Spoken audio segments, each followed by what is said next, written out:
Und eine dieser Musikerlegenden, wie ich finde, habe ich heute hier. Ich freue mich sehr, dass er heute da ist. Hallo Dieter Kolbeck. Flamm. Was heißt das? Ja. Flamm, Flamm, Flamm. Der liebt das Ganze, der macht es einfach gern, weißt du, was ich meine? Ja. Und das ist das Schöne. Sich nicht zu viel beeinflussen lassen durch irgendwie einen Job. Und sich sagt, ich weiß nicht, ob ich das schaffe. Einfach reinrennen in die Wand.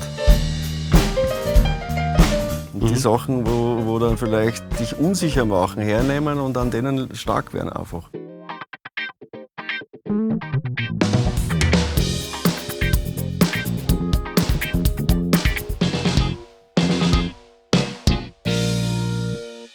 Du bist richtig, du hast draufgeklickt bei Großartig. Ich freue mich riesig. Wir sind heute wieder bei YMI Records und wir haben heute wieder einen ganz, ganz großartigen Gast, denn ich bin ja immer bemüht und ich freue mich sehr, so richtige Musik- und Musikerlegenden auch einzuladen. Und eine dieser Musikerlegenden, wie ich finde, habe ich heute hier. Ich freue mich sehr, dass er heute da ist. Hallo Dieter Kolbeck. Hallo. Sehr Cool, dass du gekommen bist, Dieter. Sehr gerne. Du hast ja auch wirklich so ziemlich, kann man sagen, überall gespielt. Also ich weiß gar nicht, wo ich anfangen soll. Also mir fällt jetzt zum Beispiel gleich einmal ein, Georg Danzer wäre ein großer Name. Beim Georg Danzer ist ja mir aufgefallen zum Beispiel, dass viele Leute spätestens ab dem Moment, wo er gestorben ist, das war auch so ein bisschen das Falco-Phänomen. Falco ist gestorben, plötzlich haben alle geredet, ja, da haben sie mein Freund, und alle waren seine Freunde. Beim Georg Danzer war das auch so, dass jeder, der ihm einmal irgendwo vielleicht begegnet ist, dann gleich wie ein Bruder und so. Bei dir kann man, glaube ich, schon sagen, dass dass es eine Beziehung zum Georg Danzer gab. Also nicht nur jetzt beruflich, sondern auch irgendwie. Ist auch privat gewesen, ja, natürlich. Wie hast du ihn als Mensch erlebt? War das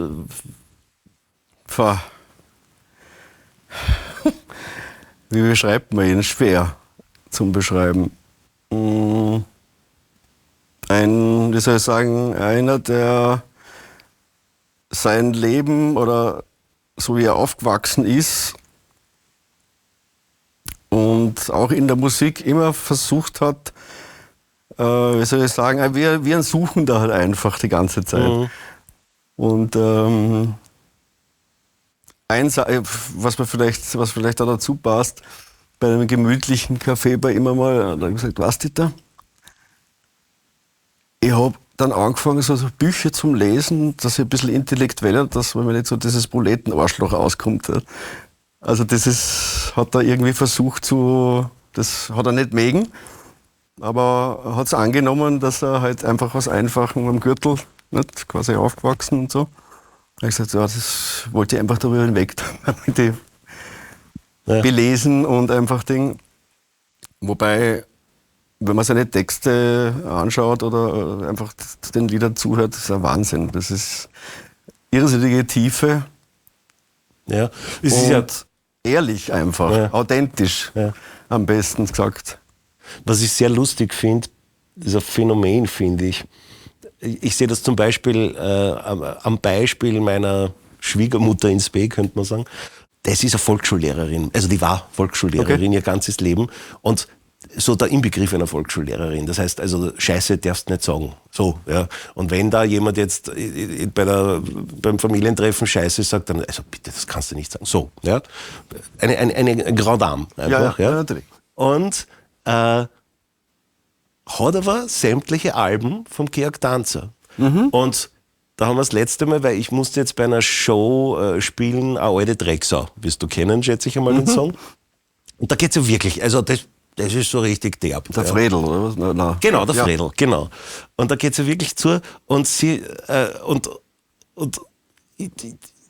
habe sie dann so gefragt, naja, und das stört dich nicht? Und du hast irgendwie so gehört, na, also der Georg Danzer, der darf das. Also das war so, der hatte so diese Sonderstellung, der durfte sowas einfach machen. Genau. Das war okay, ja. Das kenne ich sonst nirgends. Also das hat der irgendwie geschafft, dass der Und das war, finde ich, da ein Phänomen. Sehr lustig, ja. Das stimmt aber, ja. Ja, das ist arg, ja.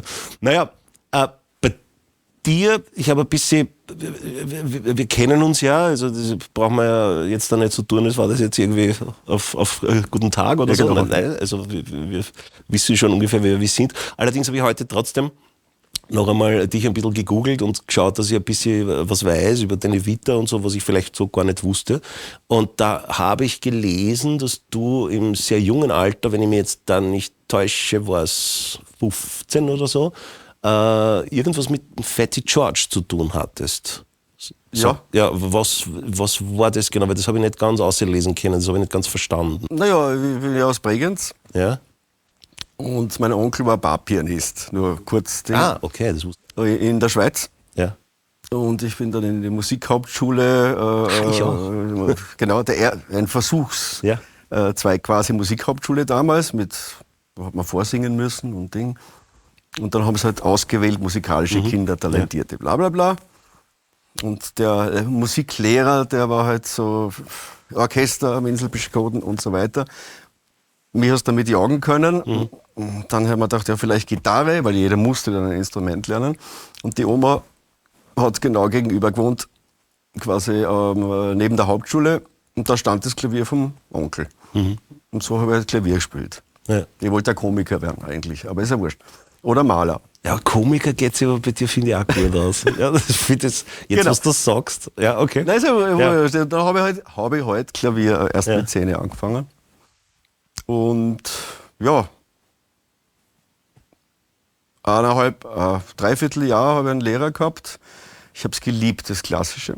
Der hatte dann einen Unfall und hat nicht mehr spielen können. Da habe ich eine andere Lehrerin bekommen.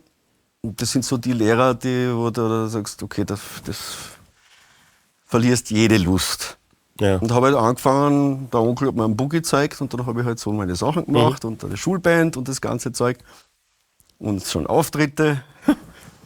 Und mit 15 stand dann in der Zeitung Konzert Fatty George mit der Harlem Blues and Jazz oder ich weiß nicht, ich habe das Ding noch daheim, kann ich. Und er sucht Vorarlberger Musiker. Im Rahmen des Konzertes danach gibt es eine kleine Session auf der Bühne und es kann sich jeder melden. Dann habe ich mich gemeldet und habe ins Festspielhaus gehen müssen wegen der Anmeldung. Da haben sie mir angeschaut, bist du sicher? Ich so, ja, ist ja wurscht. Ja, Blues in C oder so. Und war dann dort der Jüngste und dann habe ich auf der Bühne Blues in C ein kleines Solo spielen dürfen mit der Band irgendwie. Cool. Als Ding. Da haben wir noch die Gäste gewechselt Ja, und dann bin halt ich dran gekommen zum Klavier. Genau, Nice. so kam das zustande. Sehr geil. Ja, arg. Dann habe ich rausgelesen, ich weiß nicht, ob das stimmt, das Internet ist ja geduldig, dass dein tatsächlich so Durchbruch, sage ich einmal, in der Musikszene war dann offenbar laut meiner Quelle irgendwie dann tatsächlich Count Basic. Ist das richtig oder würdest du das anders? Ja, das hat sich, vorher hat es die Band Rough and Tough gegeben. Und das waren ja mehr oder weniger Peter Legert, Willi Lang. Also Count Basic eigentlich schon. Und irgendwann hat mir dann der Peter gefragt, du, ich habe so ein neues Projekt vor Count Basic, machen wir das. Wollen wir das nicht versuchen, Ding? Und so ist das dann gekommen. Ja, weiß eigentlich gar nicht, was ich da daneben, aber die Mona habe ich noch gespielt damals und Hansi Lang. Ah, okay, das wusste ich auch nicht, lustig. Ja. Und so ist das entstanden. Aber Count Basic war so das erste, ich dachte, ja, Ja. geile Band. Und die erste Platte, also der Peter ist zu mir gekommen, wir haben gearbeitet am Computer noch und so. Und dann haben wir die in London beim Ernie McCone aufgenommen, die erste Platte. Und das war dann schon richtig, und ich dachte, ja, super. Ja, ja cool. Du hast dann, es sind überhaupt in deiner Vita arge Namen, also Gloria Gaynor ist ja dann auch noch, das war ja auch länger, glaube ich, ne? Ja, Das war eine Zeit, ja. Wie war das für dich? War das was, wie soll ich sagen? Also ich stelle mir das jetzt so vor, ich hatte jetzt da so die großen internationalen Acts immer nur fast. Das ist sich dann bei mir nie ausgegangen, du kennst die Geschichten. Aber also für mich war alleine die Idee, dass das jetzt sein könnte, mit so einem internationalen Act schon was Besonderes für mich, wo ich mir gedacht habe, das wäre dann schon ist ja so ein Aufstieg irgendwie, ja, das wäre geil, so in eine andere Liga irgendwie dann oder in einer anderen Liga mitspielen. Wie war das für dich, mit so einem internationalen Act zu spielen? Ja, super, das macht, wow, leiwand. Wie kommt man dazu? Das, ich weiß nicht genau, wie das war mit der Agentur Count Basic und die hat eine Band gesucht für Auftritt. Ja. Und Count Basic ist funktioniert. Die klar. Musik können wir auch spielen. Ja, klar, ja. Ich glaube, so ähnlich ist das zustande gekommen. Und geht man da dann mit einer gewissen Todesangst in die Geschichte rein oder ist das eigentlich dann auch entspannt? Es ist, wie soll ich sagen, direkt geprobt mit ihr haben wir ja nicht. Ja, klar. Das ist Grüß Gott auf der Bühne. Ja, natürlich. Ja. Hi Guys und dann nach dem Konzert, pfiat euch. Ja. Es ist irgendwie so ein bisschen, wie sagt man, stimmt das jetzt? Passiert das sozusagen? Ja. Dann lernst du das ein. Klar, denkst du, oh, hoffentlich passt das jetzt und so für sie. Und ja, ich weiß nicht. Kam dann auch vielleicht in so eine Situation wie, also so eine Situation, vor der man Angst hat, dass man sich dann zwar vorbereitet und das alles auscheckt und dann kommt aber irgendwie so, naja, das hätte ich eigentlich ganz anders. Es hat oft solche Sachen gegeben, ja. Zum Beispiel Hansi Lang, Donauinsel, keine Angst. Ja. Ich stehe halt da mit meinen Bretteln und glaube, 2 Nummern davor, warum weiß ich nicht. Scheiße, wie geht das? Na ja, gut. Scheiße darf man nicht sagen. Stimmt. Genau. Außer du bist der Georg Danz. Kacke, das geht nicht. Und das Intro ist und ich habe gedacht, wo? Welcher Ton? Ich habe zwar so Akkorde stehen gehabt, aber was die A-Moll oder irgendwas, nur das kann vom C oder vom A, wurscht, irgendwo fängt dieses an. Ja. Und das ist schon die Schweißperlen. Und das eine Lied, dann kommt das Lied davor und während, okay, Konzentration, dann ist das fertig, juhu, der Hans sagt was, nicht, und so, okay, und jetzt nächste Nummer, Barbara zählt ein, es war nicht da. Ja. Und er zählt 1, 2, 3, 4, und das hat gestimmt. Ja. So Muscle Memory. Aber das ist davor, da denkst du, ja, wie überlebe ich jetzt? Ja, genau. Ja. Und das sind halt so Sachen, ja. Oder auch wenn du das geübt hast und du eigentlich nichts dafür kannst, dass du was falsch machst. Wie, Dieter, wir brauchen dich, Gala, Supremes und Temptations. 3 Konzerte. Supremes auch? Die habe ich gar nicht gesehen. Die Supremes eigentlich, ja. Temptations spiele ich nicht. Die Band der Temptations spielt auch mit den begleitet die Supremes und sie brauchen einen MD. Ich habe einmal mit ihnen ein zweites Keyboard gespielt. Also wie das zustande kam, weiß ich bis jetzt nicht. Und habe dann gesagt, okay, gut, ja, Klaviernoten, bekam einen Stapel Noten, keine Klaviernoten. Streicher, Orgel, alles Ding. Jetzt haben wir da irgendwas zusammengesucht, weil da gibt es ja so Intros, nicht? Ja. Lalala, Flammen und solche die ganzen Sachen. Bläsernoten, alles habe ich gehabt, so einen Stapel. Und dann bin ich in die Schweiz, in das Hotel, weil abgemacht war um 11 in der Nacht. Linda, glaube ich, hat es geheißen, damals die eine Sängerin. Kurze Kontaktprobe und Kennenlernen mit der Band. Die Noten sind richtig, aber die CD ist falsch. Die Tonart, was man auf der CD hört. Der Band haben sie gesagt, umgekehrt. Die hat noch keine Bläsernoten. Jetzt bin ich gekommen mit dem Stapel und gesagt, das sind Noten. Herrlich. Dann habe ich einen Raum gecheckt in dem Hotel, wo der Klavier steht. Der Schlagzeug hat auf den Tisch geklopft, ne? Und der Bläser hat ein bisschen mitgehupt. Und dann sind wir ein paar Nummern kurz durchgegangen. Und den Rest, wir haben einen langen Soundcheck. Gut, jetzt sind das aber Amerikaner. Oder besser gesagt, wieder sagt Amerikaner. So ist es auch, nicht? Wir haben eine halbe Stunde Soundcheck und die Lieder gespielt, nicht? Und dann wurden Auftritt, Bewegungen geübt mit den Temptations, weil dann geplant war, dass sie zusammen am Schluss noch 2, 3 Lieder spielen. Welche? Ich habe keine Ahnung gehabt. Und dann habe ich gesagt, bei dem einen Lied, ja, da singt die eine Sängerin das Intro. Dann sagt die Linda, pass auf, du machst lang. Und dann mache ich so, nächster Akkord, Ding, und machen wir, passt, Ding. Konzert. Flamm, Flamm, Flamm. Was heißt das? Ja. Flamm, Flamm, Flamm. Den nächsten, du musst halt irgendwas machen. Ich habe gesagt, gut,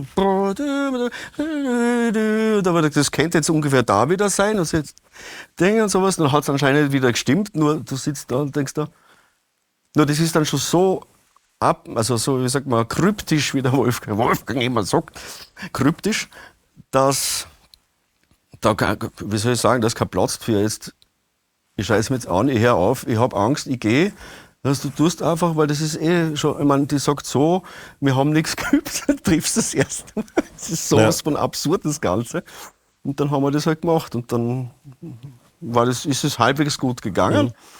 Aber man schwitzt schon ein bisschen Blut auch, ne, in dem Moment. Ja, ich bin halt oben, manchmal habe ich gesagt, ich versuche gut auszuschauen und habe halt belanglose, irgendwie geschlechtslose Töne, wenn ich mich nicht auskennt habe. Und da hocken 1000 Leute drin. Single Notes für Pianisten und sehen ihre praktisch. Stars. Und ich, der MD, der keinen blassen Schimmer hat von dem Ganzen, weil ich wirklich mir das zusammenreimen muss. Dann Zugabe. Was will man zur Zugabe? Ja, ach so, das haben wir da gar nicht gesagt. Ja, das ist einfach ein Blues-Ding. Okay, ja. Mach einfach. Ah, eh. Im ja. B. Ah ja, B. Und der Bassist, ich sag dir dann, nicht? Der passt der Ton, was der irgendwie aus dem Ton.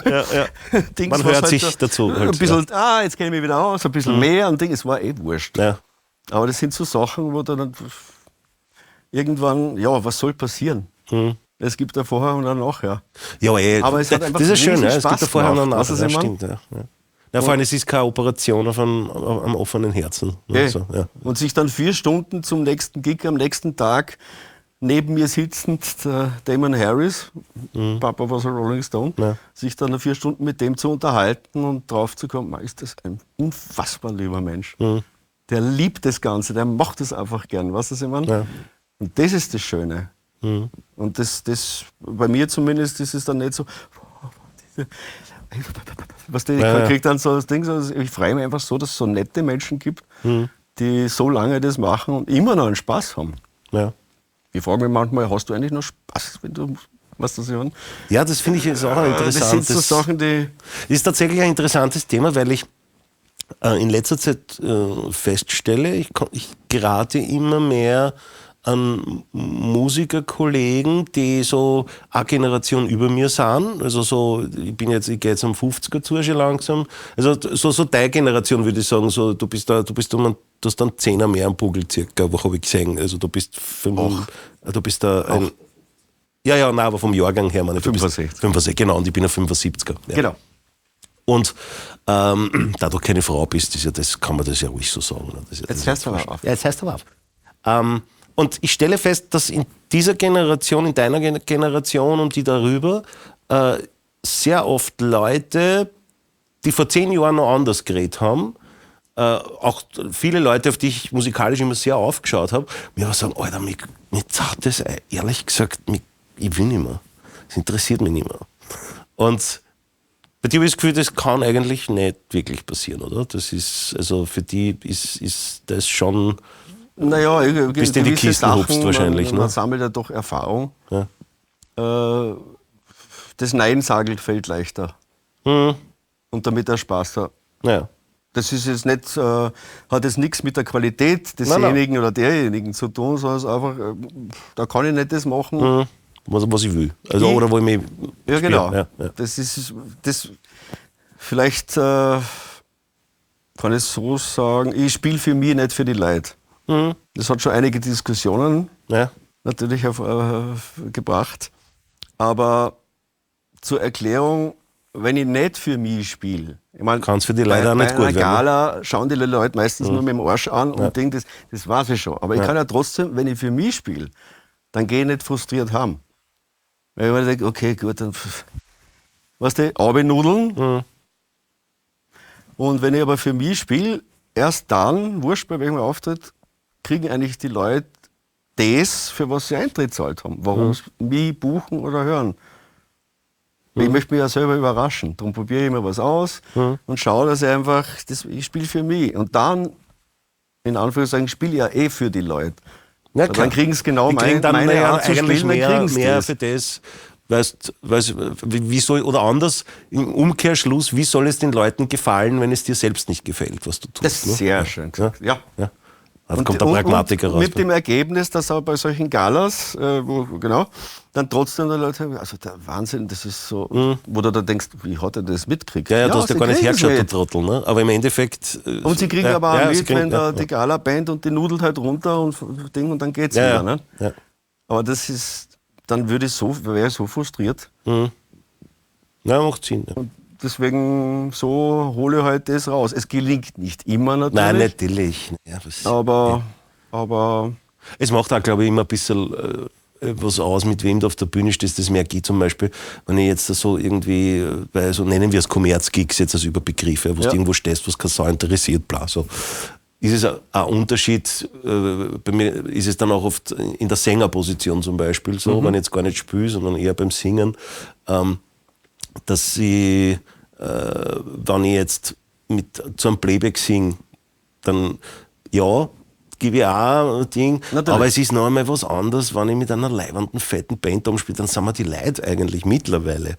Also das war mit 30 anders, gebe ich zu, ja, da war das schon so, hallo, ich bin der Superstar und so, aber mittlerweile ist mir das auch wurscht, ja. Also da geht es einfach nur mehr um das, ist cool, ja, passt. Ja, aber damit bist du dann der Superstar. Genau. Weil das war schon... sagt man auch nicht. Sagt man aber er nicht, steht oben und so, hat einen Spaß auch noch, es klingt leibernd. Ja. Beneidenswert. Du hast, habe ich gesehen, irgendwas indirekt mit der Madonna sogar zu tun gehabt, irgendeinen Track. Ja, beim Kuderdorf, die haben einen Remix gemacht für die Madonna und haben mich gefragt, ob ich da eine kleine Klavier-Piano-Spende abgeben darf und das kann man wahr lassen. War dann so. Ja, das ist aber auch nicht schlecht, jetzt hätte ich gesagt. Ne? Das ist irgendwie auch cool. Ja, ja sicher. Ja, also, das ist lustig. Du hast mir mal gesagt, ich hoffe, ich verrate jetzt keine bösen Geheimnisse, dass du nicht unbedingt der große Notenleser bist. Wie geht sich das aus für dich? Ich meine, ich rede jetzt deppert, bei mir ist ja auch nicht anders. Ja, aber ich kann halt vieles nicht machen, weil ich es halt nicht Blatt lesen. Also die Noten weiß ich schon. Du weißt schon, um was geht natürlich. Das Problem, das ist arg. Das Problem ist dass ich das falsch gelernt habe. Das Notenbassschlüssel von Ihnen. Ja. Ich habe es immer so, im Bass ist es, wenn das da auf der Zeile oder dazwischen, muss ich zwei raufdenken. Also dazwischen, auf der Zeile dazwischen. Ja. Und wenn du das denkst, dann bist also oben spielt es, trifft den Ton und unten muss ich, 2 Töne höher, aber wie ist das oben? Und das geht zwar irgendwie, aber weil ich rechnen muss. Und ich habe dann, es ist nicht im Affekt. Kurze Zeit in Aschbach, beim Alois Eichberger, in der Musikschule unterrichtet. Und die Schüler, die haben nach 1,5 Jahren haben die besser Blatt gespielt als ich. Die Kleinen. Ja. Warum? Weil ich es ja noch anders gelernt habe. Ich habe gesagt, da sind die Zeilen, es ist wurscht, was für Zeilen. Oben, unten, vergiss den Schlüssel, vergiss alles. Der Punkt auf der Zeile ist die Taste. Und zwar immer. Ja. Das heißt Punkttaste. Weißt du, rot, die Taste, grün, weißt du, so. Aber ich habe es nicht geschafft, dass man das selber so. Wenn man sie mal drin hat, ist deppert, ja. Hast du, oder machen wir das vielleicht noch, das ist mir nämlich auch noch eingefallen, du hast mir erzählt, dass du gerade dabei bist oder schon hast teilweise irgendwie ein neues Konzept entwickelt oder entwickelst gerade ein neues Konzept. Also ich habe es jetzt so verstanden, und bessere mich gerne aus, wenn das ein Blödsinn ist, indem du wo du dann am Ende des Tages eigentlich cool improvisieren kannst, ohne jetzt alles aus der Harmonielehre wirklich zu 100% verstanden haben zu müssen. Das ist jetzt einmal vorsichtig ausgedrückt. Habe ich immer gemacht schon. Ja. Das, was auch in letzter Zeit, was mich interessiert hat, was spiele ich eigentlich immer die ganze Zeit? Mhm. Und ich sage, ja, das ist G-Moll und dann muss Phrygisch, Lydisch oder was weiß ich, die ganzen Teile. Was spielst du da? Sag ich, weiß ich nicht, das. Aber das geht nicht. Warum? Ja, man kann über den Akkord, da musst du alteriert, frühe Dinge und sowas, du kannst das nicht spielen. Wieso klingt's Arsch? Nein, aber das geht nicht. Mhm. Solche Diskussionen hatte Ja. ich, ja. Und das habe ich gedacht, na, vielleicht sollte ich mal schauen, was ist das eigentlich, was ich da wirklich mache. Und dann komme ich drauf oder schaue ich mir das an und denke mir, okay, das könnte das sein, aber nicht jetzt wie im Schulbuch, Ja. sondern ich überlege mir selber, was das sein könnte und dann setze ich es um. Also das ist schwer zu erklären. Ja, okay.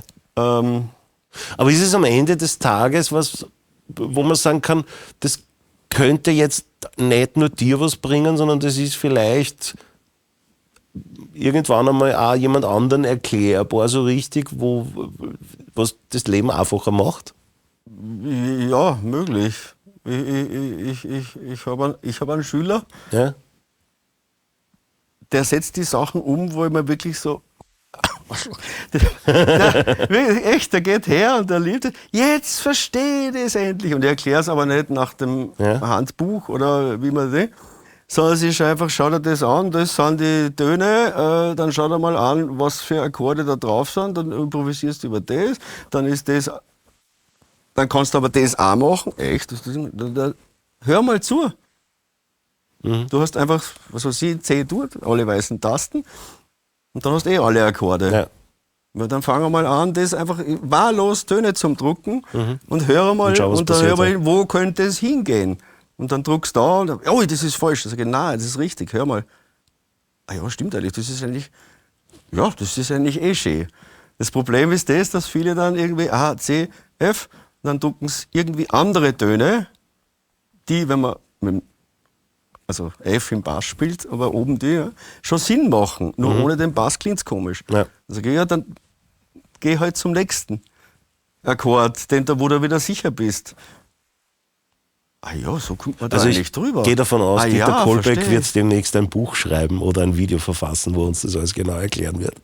Ja, genau. Ich bin gespannt. Mit 10 Adressen vom Psychiater. Weil das Auch das ist eine Option. Ja, ja. Sowas endet ja tatsächlich immer, also ich sage mal, A Beautiful Mind, kennt man den Film dann Genau. so. Genau. Ja, hast du, da kommen wir schon langsam zum Ende, gibt es sowas wie gesagt, du bist jetzt doch schon eine fortgeschrittene Generation, wenn man es jetzt vergleicht mit denen, die jetzt gerade neu kommen. Bin ja selbst auch schon fortgeschrittene Generation, es tut mir auch immer schwer, das zu akzeptieren, dass ich jetzt gar nicht mehr zu den Jungen gehöre, und zwar schon lange nicht mehr. Ich sei froh. Ja, aber hast du, weil ich dich ja vorher, für mich einfach bist du auch eine der Legenden, da gibt es einige Leute, gibt es für mich Unterschiede. Gell? Es gibt also tolle Jobmusiker, gibt es en masse, ganz unfassbare, tolle Leute. Und dann gibt es in meiner persönlichen Wahrnehmung, das ist nicht richtig und nicht falsch, gibt es dann ein paar so Namen jetzt in Österreich, so die mir jetzt einfallen würden, wo ich sage, das sind aber dann noch Legenden. Ich weiß jetzt gar nicht, was den Unterschied jetzt genau ausmacht. Aber für mich ist jetzt, was weiß ich, ja, du bist eine Legende. Der Willi Langer ist eine Legende für mich. Ja, Peter Skrepek ist für mich eine Legende. Auch der Uli Bär ist eine Legende. Ja. Der Mario Berger ist für mich eine Legende. Was weiß ich. Lenny Dixon ist auch eine Legende irgendwo. Ja. Das sind so für mich so das ist so. Ja, weiß ich nicht. Ja, aber du zählst lauter Leute auf, die wirklich ihre Eigenheit haben beim Spielen. Nämlich nicht nur jetzt von der Technik oder so, sondern der Lenny mit seiner Hi-Hat, das ist... Ich sag beim Lenny sage ich immer... Macht er halt so. Ja, ich sag beim Lenny ja immer, andere Schlagzeuger bauen ihr Schlagzeug vor dem Gig auf und der Lenny baut sein Kasperltheater auf. Das ist dann einfach eine Kann man so oder so? Ja, das ist eine ja. One-Man-Show, wenn er da mit seinem kleinen Becken da anfängt und dann. Das kleine Ding und so, ja, aber das hat für ihn eine Bedeutung. Ja. Er will einfach das Engelfliegen zum Beispiel. Ja. Weißt du, das immer mit Ding. Ja. Also er hat auch einen anderen Zugang dazu. Wer Lenny Dixon nicht kennt, bitte unbedingt auschecken. Googelt einmal Lenny Dixon, schaut auch YouTube-Videos an oder noch besser Live-Konzerte. Danzer hat irgendwie, genau. Lenny hat gespielt, genau, Georg Danzer spielt mit dir beim Adi Hirschall. Ja, genau, aber Strizi-Lieder. Ja, 1000 überall einfach. Ja. Also, Ja. es ist Aber sehr- die haben sehr wirklich lustig. alle ihr eigenes Ding. Uli Bär. Ja, absolut. Es ist jetzt nicht der weißt du, improvisierende Ding, er schaut sich die Sachen an und dann spielt er 3 Töne und das ist und der das Uli ist es. verdammt Ja, nochmal. ja, voll. Ja, voll ja. Und er haut sie rein und da gibt es keinen Gig, wo er dann, routinemäßig heute spielt, was er kann, sonst Ja. wie als ob es der Letzte wäre. Aber genau das kommt rüber. Das ist ja das, warum er solche Leute so schätzt. Ja, ja. Und das ist wurscht, der Junge und der alte Uli, da hat sich nichts geändert. Ja, ja, ich weiß, was du Wenn meinst. der ja. auf der Bühne ist und angesteckt hat, dann ist es das. Ja. Und das bewundere ich. Und nur deswegen kannst du es so lange durchhalten. Ja. Meiner Meinung nach. Ja, ja. Das ist wirklich auch quasi, wenn ich mir manchmal denke, dann denke ich so an solche Leute. Ja. Sag ich, schau her. Bevor ich Geil. dir jetzt da die letzte Frage noch einmal, die ich eigentlich stellen wollte, noch Ach mal so. stelle. Nein, also ich bin Abgeschwiffen. abgeschwiffen. Wäre es cool, wenn wenn dir das gefällt, unser Nerd-Talk, weil was anderes, also es ist nichts anderes, es ist wirklich extremer Nerd-Talk. Wenn dir das taugt, bitte unterstützt doch unseren Kanal, weil das ist alles sehr, sehr zeit- und auch geldaufwendig eigentlich, was wir machen, indem du vielleicht uns ein Like gibst für dieses Video, indem du den Kanal abonnierst. Und dann gibt's noch diese komische Glocke, die dich darauf hinweist, wenn was Neues kommt. Du würdest uns dadurch sehr, sehr unterstützen. Und du kannst natürlich auch, und da freuen wir uns sehr, wenn du Kommentare abgibst. Also diskutier mit und fragen, was auch immer. Ja. Meine letzte Frage, die mir jetzt mal so einfällt, wäre die, ich habe sie vorher schon angefangen, hast du sowas für die junge Generation, wobei das jetzt gar nicht altersabhängig ist, sondern für Leute, wo man sagt, die haben jetzt einfach nur die machen sich gerade auf den Weg, ist glaube ich schön formuliert. Gibt's einen coolen Tipp, wo du sagst, das ist die große Überschrift aus meinem musikalischen Leben, würde ich dir aus meiner Erfahrung diesen einen großen Tipp geben. Das ist so das Spezielle, das ist der Callback-Tipp. Gar nicht so leicht, gell? Was, das ist jetzt wirklich nicht leicht, ne? Ja, wie soll ich sagen? Sie nicht zu viel beeinflussen lassen. Durch Stars, durch irgendwie einen Job. wo man sich sagt, ich weiß nicht, ob ich das schaffe. Einfach reinrennen in die Wand. Eine Hupfmisskarte. Einfach das tun. Und die Sachen, wo dann vielleicht dich unsicher machen, hernehmen und an denen stark werden einfach. Und zwar auch vom Spielen her. Ich glaube, das, Ja. das ist schon cool. Ich frage ja jeden, wir haben in der Sendung nicht nur jetzt Musiker, sondern auch Leute aus dem Musikbusiness, von Managern, Bookern, was weiß ich was, also alles, was irgendwie da reinpasst. Ja.